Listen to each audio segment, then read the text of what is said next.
Answer it fastly. Every planet revolves around the sun in an elliptical orbit with the sun at one of the foci.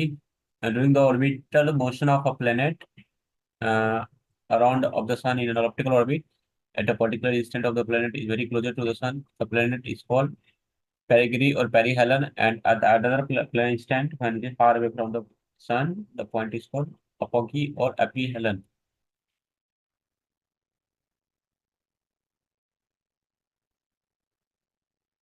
Clear है? बताओ। Kepler's first law of motion सबको clear हो गया ना? किसी को कोई दिक्कत है? बताओ। इसको अच्छे से लिख लो, है ना बाबू, बहुत इंपॉर्टेंट है। क्लियर है?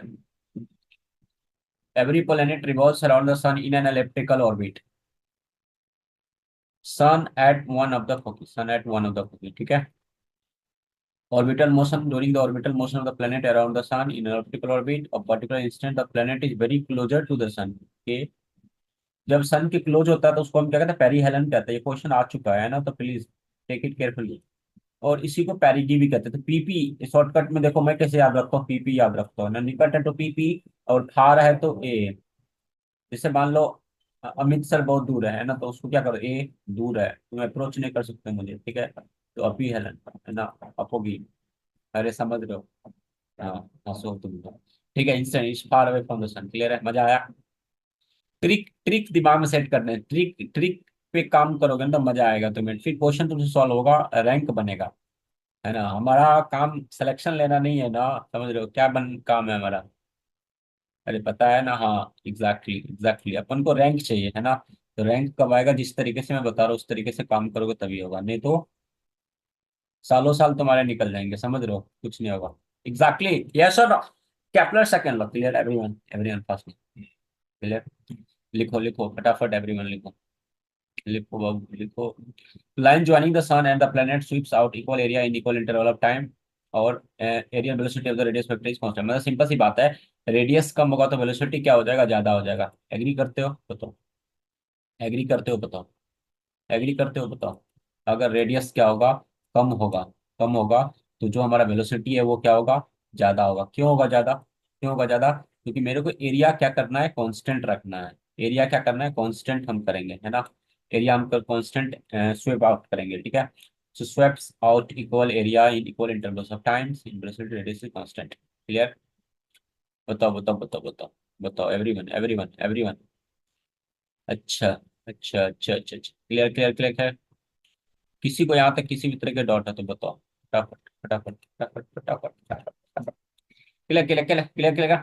इसको मैंने मैथमेटिकली लिखा है, तो आप लोग नोट में लिख लो। बहुत मेहनत लगी है लिखने में, है ही नहीं? समझ रहे हो ना? मेरी मेहनत का कदर करो और लिखो। एग्जैक्टली। सो ये हमारे पास, मैंने वेलोसिटी को लिखा, okay, D D T one by two R square theta, ये one by two R square D theta by D T. Clear है? One by two R square D theta by D T, areal velocity. ठीक है? बात बराबर है? बात बराबर? सब लोग बोलो। बात बराबर? सब लोग बोलो।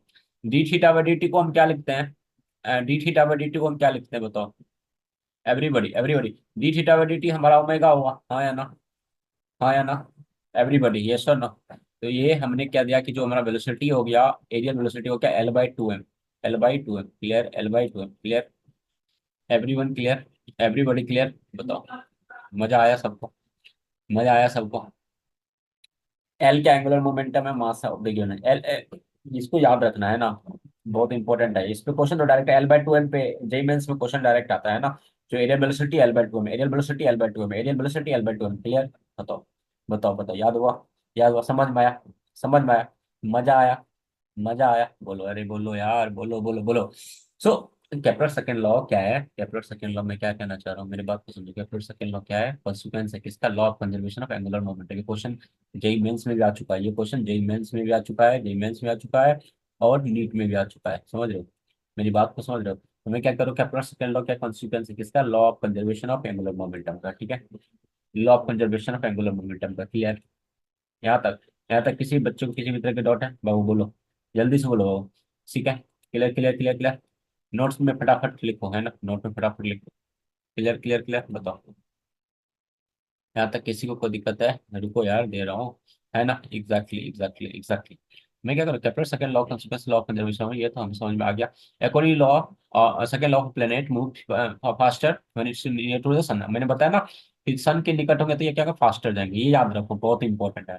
सन के निकट फास्टर, सन के निकट फास्टर, क्यों ये याद मत करना, क्योंकि एरिया मेरे को इक्वल चाहिए थे, तभी ये तो तभी होगा ना जब ये काम करेंगे हम, है ना। तो ये देखो ये बहुत इंपॉर्टेंट है, velocity inversely proportional to R. R R R क्या है, रेडियस। रेडियस, रेडियस जिस रेडियस पे क्या करेंगे, प्लेनेट क्या करेगी, ऑर्बिट करेगी अराउंड द सन।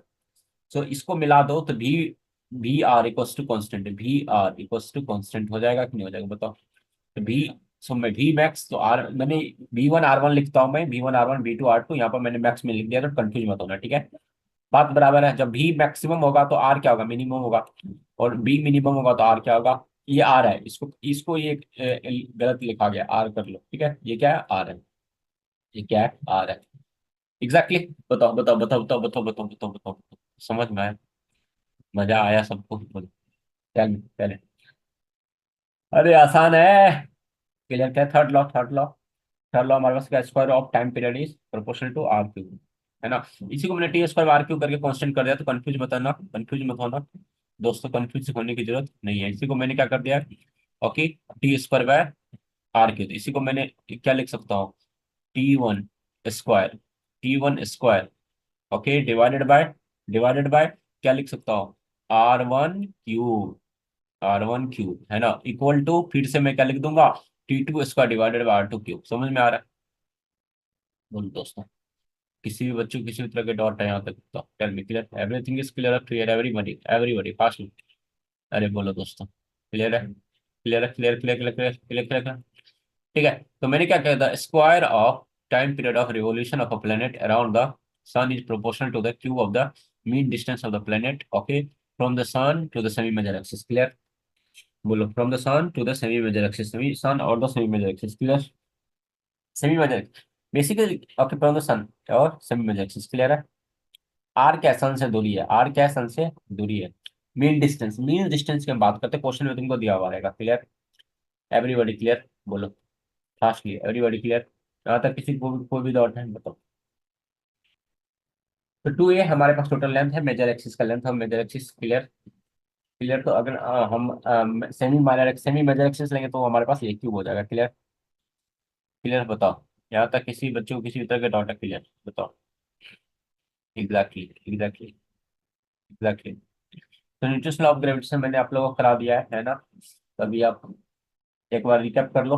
जी को 6.618 10 to the - 11 यूनिट याद रखना, क्लियर है,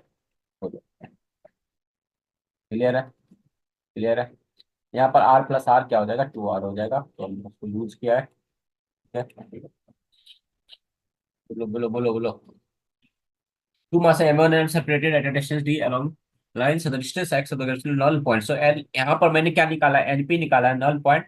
तो ये अब तुम्हारी मर्जी है, तुम्हें क्या करना है, नीट में हो तो तुम इसको ये रट लो, याद कर लो, जेई वाले को तो डेरिवेशन सीख लो, ठीक है, क्लियर है, बोलो। तो x इक्वल्स टू हमने क्या किया, D/M1 M2/M1 + 1, M2/M1 + 1। तो देखो ये M2 है तो x किससे लिया हूँ, M1 से लिया हूँ, ये याद रखना है, ठीक है। एक्स किससे लिया हूँ, M1 से लिया हूँ, तो डी टोटल डिस्टेंस है, ठीक है। तो तुम्हारी मर्जी है ना, नल नल पॉइंट का ये डायरेक्ट बहुत इंपॉर्टेंट फॉर्मूला है, डायरेक्ट क्वेश्चन बनता है, डायरेक्ट क्वेश्चन है, ट्रिक सिंपल है, ये फॉर्मूला दिमाग में सेट हुआ, x/t/x equal to T divided by square root of M2/M1 + 1। अब देखो यहाँ पर क्या करना है, मैंने क्या बोला यहाँ पर, M2/M1 + 1 है कि नहीं है। तो यहाँ पर x देखो, यहाँ पर x है ना, तो x किससे लिया हूँ, M1 से लिया हूँ, तो यहाँ पर M2/M1 होता है। एक्स जिससे लिया उसको उल्टा लेते हैं, यहाँ पर M2 को नीचे में वो आता है, ठीक है। अब तुम्हारे दिमाग में आई थिंक सेट हो गया होगा, क्लियर है, बोलो। अरे बोलो दोस्तों, बोलो दोस्तों, बोलो दोस्तों, बोलो दोस्तों, समझ में आया सब, क्लियर है, क्लियर है, क्लियर है, clear clear clear clear clear clear clear clear clear clear clear. तो अब मैंने क्या किया, 3 पार्टिकल्स आइडेंटिकल मास है m, अगर मैंने तीनों पार्टिकल पर आइडेंटिकल मास ले लूँ, क्या ले लूँ, मास क्या कर दूँ, आइडेंटिकल कर दूँ, आइडेंटिकल मास m कर दूं, each are kept in a vertical यानी equilateral triangle of side length है। तो gravitational force of the attraction at any one of the particle, तो ये तो करके देख लोगे, है ना, ये चेक कर लेना इस ट्रायंगल पे, है ना, इस ट्रायंगल पे वो कितना आता है, √3 GM² / A², ठीक है। ये याद करने की जरूरत नहीं है, ये तुम्हें करने के लिए आना चाहिए, किसी को भी याद करने की जरूरत नहीं है, बट फिर भी अगर एक्सट्रीम हो तुम तो याद कर सकते हो, है ना। Along the perpendicular bisector of the opposite sides. Clear है? मैं कैसे बना के क्वेश्चन दे सकता हूँ, इसमें कोई दिक्कत वाली बात। Clear? Everybody clear? Everybody clear? Four particles of identical mass each are kept vertical square side है ग्रेविटेशनल फोर्स ऑफ अट्रैक्शन, जब इस केस में हो जाता है वो the G M square by square along the diagonal और towards the opposite corner, along the diagonal, याद रखना। Okay, at any one point, at any one particles, at any one of the particles, तो ये क्या होता है, G M square by square root two plus one by root two. ये four particles masses m1 m2 m2 m4 placed at the four corners of a square of side A, the resultant gravitational force on mass m kept at center of the square is, क्या होगा बताओ? सबको बताओ क्या होगा, value कितना है आगे बताओ।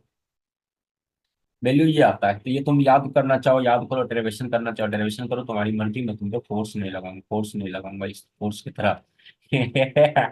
तो एफ हमारे पास क्या था, two G M by A square M one minus M three square M two minus M four square. Clear? Clear clear clear clear clear clear clear, मजा आया सबको? मजा आया? मजा आया दोस्तों? मजा आया मुझे? मजा आ रहा है? समझ में आया चीजें? समझ में आ रहा है सबको? समझ में आ रहा है? समझ में आ रहा है? यहाँ तक किसी बच्चे को किसी भी तरह के डाउट है तो बताओ। मैं क्या कहना चाह रहा हूँ, मैं कहना चाह रहा हूँ कि the gravitational forces between two bodies obeys the law as R F is inversely proportional R power N. तो यहाँ पर जो आ जाएगा, जब आर स्क्वायर था तो क्या आर क्यूब आया था, है कि नहीं, समझ रहे हो? जब आर स्क्वायर था इनवर्स में तो आर क्यूब आ गया, है कि नहीं? अब क्या आ जाएगा यहाँ पर, आर पावर एन है तो R power N plus one आ जाएगा, ठीक है? तो टी स्क्वायर क्या आ जाएगा, आर एन प्लस वन आ जाएगा। क्लियर? बोलो सबको समझ में आया? T square proportional R N power one. Clear? यहाँ तक सबको पसंद, मेरी बातें समझ में आ गई? बोलो बोलो बोलो बोलो।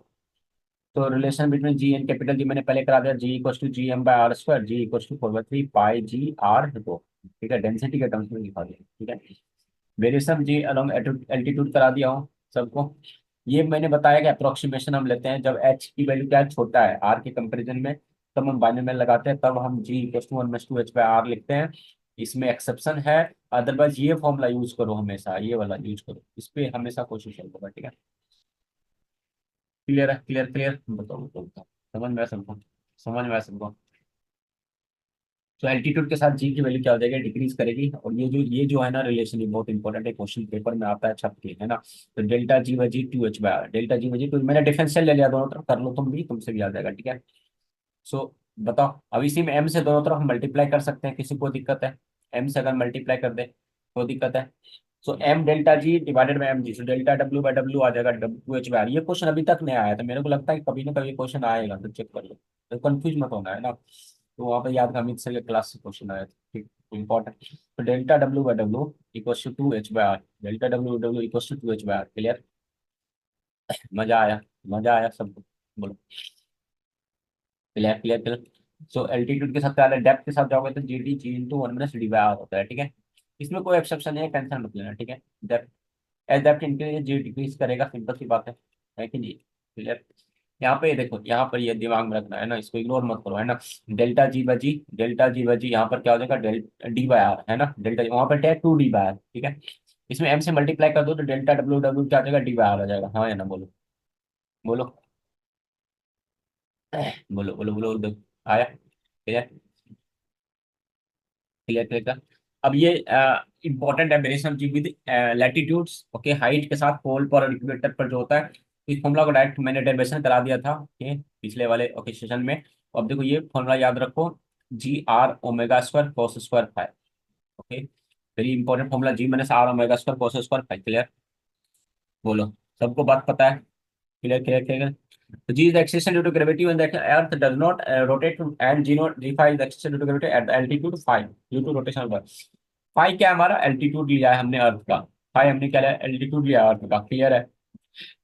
बताइए सबको सब बात क्लियर बच्चों? बोलो बाबू, सबको सब बात क्लियर है? यस और no? phi is latitude, omega is angular velocity। Clear है? क्लियर है? क्लियर कर? तो फाइव जैसे जैसे इंक्रीज करेगा तो जी की वैल्यू क्या हो जाएगा, डिक्रीज करेगी। फाइव जैसे जैसे इंक्रीज करेगा तो जी की वैल्यू क्या करेगी, डिक्रीज करेगी, हाँ या ना? बोलो सब लोग बोलो। फाइव जैसे जैसे इंक्रीज करेगा जी की वैल्यू क्या करेगी, डिक्रीज करेगी, हाँ या ना? बोलो जी की वैल्यू क्या करेगी? ओके, फाइव जैसे जैसे इंक्रीज करेगा, फाइव जैसे जैसे हमारे पास इंक्रीज करेगा, जी की वैल्यू क्या करेगी, इंक्रीज करेगी, है कि नहीं है? मतलब मैं ये कहना चाह रहा हूँ कि फाइव की वैल्यू जब जीरो होगी तो फाइव की वैल्यू जब जीरो हो जाएगी तो कॉस की वैल्यू क्या हो जाएगी, वन हो जाएगी। तो ज्यादा से ज्यादा माइनस करोगे तो जी की वैल्यू क्या हो जाएगी, मिनिमम कहाँ पर होगी, जी की वैल्यू मिनिमम कहाँ पर होगी बताओ।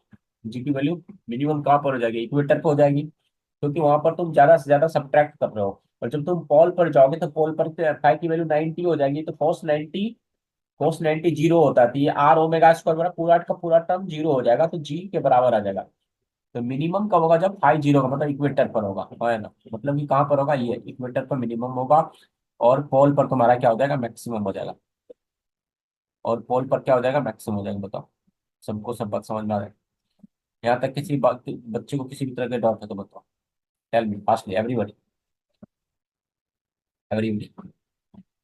सो जी की वैल्यू मैक्सिमम कहाँ पर होगी, पोल पर होगी, ठीक है। और किस पे, ओमेगा पे डिपेंड करेगी, यस और नो। ऑब्वियसली ऑब्वियसली बात है, वहां पे इंडिपेंडेंट ऑफ द रोटेशन होगा, ठीक है। The value of g at the equator becomes zero at the zero and the angular velocity of rotation increases 70 times the final। समझ रहे हो, ये बहुत इंपॉर्टेंट क्वेश्चन, ये क्वेश्चन अभी तक नहीं आया है दोस्तों, ये क्वेश्चन प्यारे बच्चों, ये क्वेश्चन अभी तक नहीं आया है, मैं जो कह रहा हूँ मेरी बात को समझो। ये क्वेश्चन अभी तक नहीं आया है, तो कभी ये छप के आएगा ना, तो मेरी बात अगर तुम सुने हो ना तो हवा में उड़ाओगे, है कि नहीं। यस और नो एवरीबॉडी, एवरीबॉडी यस और no. Tell me everybody yes और no.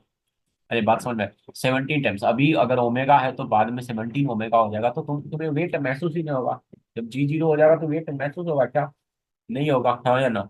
Tell me everybody, tell me everybody, yes और नो। क्लियर है, मेरी बात समझ में आया सबको, ये बहुत इंपॉर्टेंट है, हाँ या ना बोलो। यस और नो, यस और नो। क्लियर क्लियर क्लियर, छाप लो सबको, छाप लो सबको, छाप लो अच्छे से। यस और नो, बहुत मेहनत लगती है दोस्तों, बहुत मेहनत लगती है। क्लियर, क्लियर एबरेशन थी according to shape of the, the syllabus में नहीं है बट हाँ ठीक है, क्लियर है। Clear clear clear. शेप जब कंसीडर करेंगे, शेप तो दिमाग जनरल साइंस है, इसमें इसमें कोई रॉकेट इंजीनियरिंग नहीं लगाना है अभी। जी की वैल्यू मिनिमम का होगी, इक्वेटर पे होगी, क्यों, क्योंकि वहाँ पर आर मैक्सिमम होता है, आर हमारे पास डिनोमिनेटर में आता है ना, आर डिनोमिनेटर में आता है। तो मैक्सिमम का होगी पोल्स पर, क्योंकि आर वहाँ पे मिनिमम होता है, so value of G equally gradually increases from poles to equator to poles, हाँ या ना बोल। Clear clear clear clear. तो ये सिंपल सी बात है कि वैल्यू ऑफ जो जी होता है, इसमें टेंशन नहीं लेना चाहता, जो वैल्यू ऑफ जो जी होता है वो क्या होता है, जहाँ पर ओके स्लाइटली मोर होता है location of the minerals deposits, ठीक है। Slightly less on the top of the mountains and also inside the mines, ठीक है। ये जनरल लॉजिक है, इसमें कोई ज्यादा नहीं बात है। Clear clear clear, everyone clear, यहाँ तक सबको सब बात क्लियर है, बताओ। तो अभी के समय इतना रखते हैं अब।